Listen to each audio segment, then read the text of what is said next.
There is a moment right before a fight when everything narrows. Not the room, not the air, just your certainty. In 1963, in a modest studio in Oakland, a man walked in carrying years of proof that he was good. He walked out carrying something far more difficult to explain. This is that story. Gary Smith was 26 years old and had been fighting since he was 13. He came from a hard karate school in San Jose where conditioning was not optional and sparring was not light. You learned structure or you got corrected by impact. You learned distance or you paid for it. By the time he was in his mid-20s, Gary had placed first in 3 regional tournaments. His reverse punch was clean, straight, efficient. Judges respected it. Opponents felt it. His instructor once told him it was the sharpest in the valley. Gary did not brag about that, but he built himself around it quietly. When you win enough exchanges, confidence stops feeling like emotion and starts feeling like identity. In late 1963, he began hearing about a young instructor in Oakland, Chinese-American, fast, unorthodox. Some dismissed it because it did not look traditional. Others avoided explaining it. One man told Gary, "If you get a chance, go feel it for yourself." Gary asked if the man was good in a real exchange. The answer was a pause. Then, "I don't know how to answer that." That was enough. He drove to Oakland on a Tuesday afternoon in November. The sky was pale and flat, the kind of day that does not announce anything. He told himself he was only going to observe, maybe exchange lightly. He was not looking for trouble. He was looking for clarity. The studio was smaller than expected. Clean wooden floors, a heavy bag hanging still, a wooden dummy against the wall polished by repetition. Students worked quietly. No shouting, no theatrical energy, just focused drilling. Gary noticed something immediately. The movements were compact. There was no exaggerated chambering, no dramatic wind-ups. Everything stayed tight to the center. Bruce Lee stood at the far end, correcting a student's arm position. 2 fingers adjusting an elbow. A small shift of the hips. The correction was minimal but exact. Gary watched for a full minute before Bruce noticed him. When their eyes met, Bruce did not size him up the way fighters usually do. He looked the way someone reads a line twice to understand it fully. Gary introduced himself and mentioned his background. Not boasting.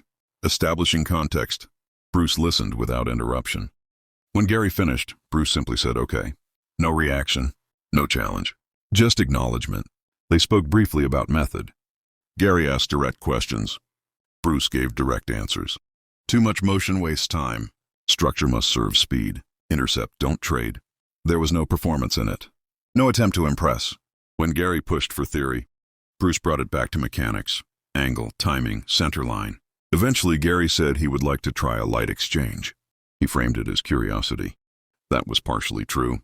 Bruce looked at him in that same reading way and asked, "Try what?" Gary clarified, "Just to feel the method." Bruce nodded. "All right." The students shifted without being told. Space opened. Gary stepped into his stance. Front foot angled, weight distributed, hand set. He had stood this way 10,000 times. It felt like home. Bruce did not mirror him.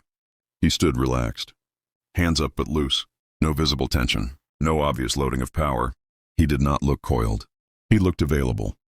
They circled once. The floor creaked lightly. Gary initiated with a controlled front kick. Range testing. He was not trying to score. He was reading.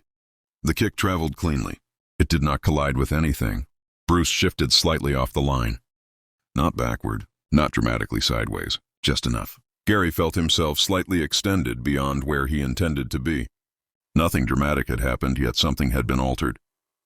They reset. Gary threw a jab to measure reaction. It met air. Bruce's head moved minimally. Not reactive, preemptive. That unsettled Gary slightly. He followed with his reverse punch. Hip rotation sharp, shoulder aligned. This was his technique. The clean one. Bruce's hand entered the line without force.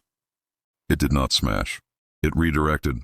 The punch slid off its path by inches, which is all it takes. Simultaneously, Bruce stepped forward, closing distance efficiently. His fist stopped short of Gary's center. Not touching.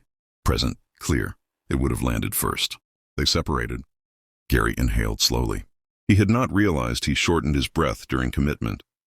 He increased tempo, low feint into combination, a pattern that had scored for him before. Bruce did not bite on the feint. He waited for commitment. When Gary's weight shifted forward, Bruce stepped inside the gap that opened. His hand rested lightly at Gary's collarbone. Not gripping, not striking. Just occupying space Gary had assumed was his. Gary stopped without deciding to. Bruce stepped back. "You drop your elbow before the reverse punch," he said calmly. They went again. Gary changed rhythm. Delayed half-beats, altered breathing, tried to disguise intention. Bruce watched the shoulders, the hips, the slight tightening of the jaw before motion. Gary realized something mid-exchange. Bruce was not watching strikes. He was watching decisions form. Gary attempted a sweep combination. Bruce lifted his leg just enough and re-entered at an angle.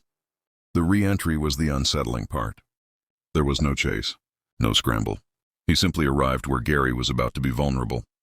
Again, the hand hovered near center line. Again, nothing dramatic occurred. No knockdown, no applause. Just a quiet awareness that timing was not equal between them. They exchanged several more bursts. Each time Gary adjusted something technical. Each time Bruce adapted slightly ahead of him. It was not raw speed. Gary had faced fast fighters. This felt different. It felt like Bruce was reading intention before execution. After several minutes, Bruce stepped back. "That's enough." The room resumed its quiet rhythm. Students returned to drills. No one reacted because nothing explosive had happened. Gary asked a few technical questions. Bruce answered concisely. Centerline control, economy, do not chase hands, occupy space. It sounded simple. It felt layered. When Gary stepped outside, the air felt cooler than before. He sat in his car without starting the engine. He replayed every exchange. He identified the dropped elbow. He identified overcommitment on the sweep. Those were fixable, but something else remained. Bruce had been entirely present. Not anticipating glory, not proving superiority, just observing fully. Gary began to understand that he had trained to recognize movement. Bruce had trained to recognize intention. That difference is subtle. It changes everything. On the drive back to San Jose, Gary kept testing scenarios in his mind. If he had adjusted earlier, if he had disguised the reverse punch differently. But underneath those calculations was a quieter realization. His confidence had been built on successful exchanges within a certain framework. Bruce had stepped outside that framework without announcing it. Gary was still a very good fighter. Nothing about that afternoon erased his record.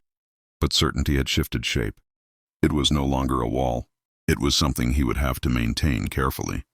In the months that followed, people close to him noticed he had changed. He spoke less about winning, more about awareness. He corrected students differently. Instead of telling them to hit harder, he told them to observe sooner. Watch the shoulder before the fist. Watch the breath before the step. He never described the exchange in dramatic terms. There was no story of defeat. There had been no knockout. But privately, he understood something that does not require spectacle to be significant. Real skill rarely looks dramatic up close. It looks small. It looks efficient. It looks almost uneventful. It does not advertise itself. It does not need to overwhelm you. It waits quietly and occupies the exact amount of space required. No more. Years later, people would call Bruce Lee extraordinary. On that Tuesday in 1963, he was simply precise. Precise in distance. Precise in timing. Precise in attention. Gary carried that afternoon with him for the rest of his career. Not as a loss. As calibration. There is a moment right before a fight when everything narrows. Not the room. Not the air. Just your certainty. Sometimes you walk in expecting to measure someone else. And sometimes you discover that you were the one being measured all along. That is the whole story. No knockout. No raised voices. Just two men in a quiet room. One learning that real power does not rush forward. It waits. It reads. And when the moment arrives, it is already there.